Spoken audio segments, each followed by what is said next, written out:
کوئی رسول نہیں دوڑا بلکہ ایک معصوم کی والدہ دوڑی، ایک معصوم کی ماں دوڑی، اور معصوم کی ماں نہ جانے کہاں کہاں دوڑی۔ کہیں مسلمان پر واجب نہیں ہے 4.5 لاکھ لگا کر ہندوستان سے اگر یہاں آؤ گے، تم نے احرام بھی پہنا، کعبے کا طواف بھی کیا، سر بھی منڈایا، سارے کام تم نے کیے، لیکن اگر اس پہاڑی پر نہیں دوڑے تمہارا حج قبول نہیں ہوگا۔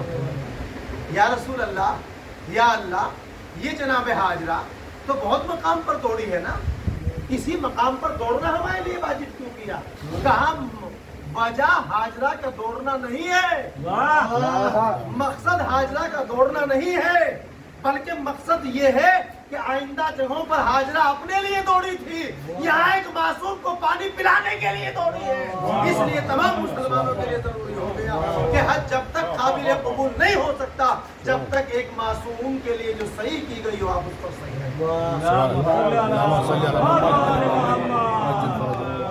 جب ایک ابراہیم کے بیٹے اسماعیل کے لیے جس کی ماں دوڑی ہو، مسلمانوں کے لیے، امت محمدیہ کے لیے اس صفا اور مروہ پر دوڑنا واجب ہو گیا ہو، اور اگر نہ دوڑے تو حج ہی نہیں ہوتا۔ مجھے بتاؤ مسلمانوں، جب خطبے میں میرے آقا نے امام حسن اور حسین کو اٹھایا کہ آج ہماری مسجد میں امام حسن اور حسین کو اٹھایا جاتا ہے، کیوں نہیں اٹھایا جاتا؟ اس کے لیے تو اس معصوم کے لیے رسول نے کہا ہے الحسین منی وانا من الحسین۔ ایک روایت مجھے کوئی دکھائے کہیں پر جناب ابراہیم نے کہا ہو جناب اسماعیل کے بارے میں کہ اسماعیل مجھ سے اور میں اسماعیل سے ہوں، حالانکہ اولاد ہے، انکار نہیں کیا جا سکتا، بلڈ ریلیشن بھی ہے، سب کچھ ہے، لیکن ایک روایت کوئی پیش کرے نہیں ملے گی۔ لیکن رسول نے کئی موقعوں پر بتایا کتنا امپورٹنٹ ہے حسین، کتنا عظیم ہے حسین۔ وہ خطبہ، آپ سب یہاں حنفی بیٹھے ہوئے ہیں، ہو سکتا ہے کوئی مالکی ہے، کوئی شافعی، مجھے نہیں معلوم، لیکن ہمارے ہندوستان میں مہاراشٹر میں زیادہ تر، یہاں مہاراشٹر تک اور حیدرآباد تک لوگ وہ حنفی زیادہ ہیں۔ امام ابو حنیفہ نے روایت بیان کی ہے کہ خطبے کے دوران آپ تسبیح نہیں پڑھ سکتے، آپ قرآن نہیں پڑھ سکتے۔ اگر آپ کی مسجد کے ملا خطبہ پڑھ رہے ہیں، آپ حتیٰ کہ نماز نوافلہ بھی نہیں پڑھ سکتے۔ اگر کسی کو ڈاؤٹ ہے تو رد المختار ایک کتاب ہے، اس کو جا کر کے پڑھ لیجیے، اس میں یہ پورا باب لکھا ہوا ہے۔ جب خطبہ ہو رہا ہو مسجد میں، آپ نہ تسبیح پڑھ سکتے، نہ قرآن پڑھ سکتے، نہ آپ نوافلہ نماز پڑھ سکتے۔ کیوں؟ رسول نے بتایا جب آپ قرآن پڑھ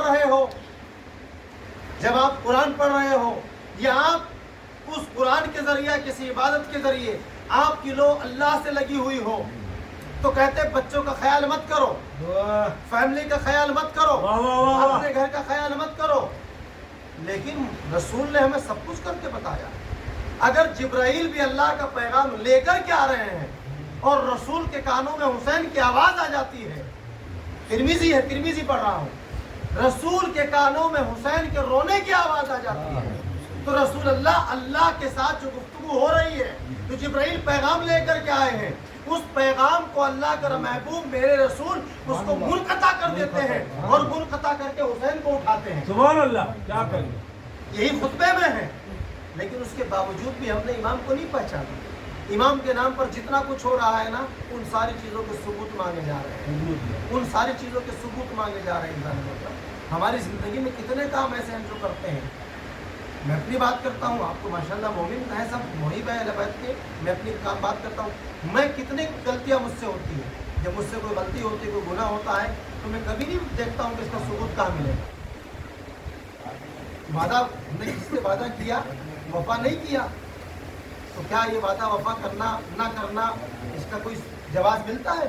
نہیں ملتا نا، پھر بھی ہم کرتے جا رہے ہیں۔ لیکن ہمارے برادران کو کسی چیز سے بیچاروں کو پریشانی نہیں، کوئی پریشانی، اور یہ ہمارے برادران کا قصور نہیں ہے، قصور ہمارے برادران کا قطعاً نہیں ہے، یہ قصور میں آپ کو اپنی بات بتا دیتا ہوں۔ ٹائم زیادہ تو نہیں ہوا،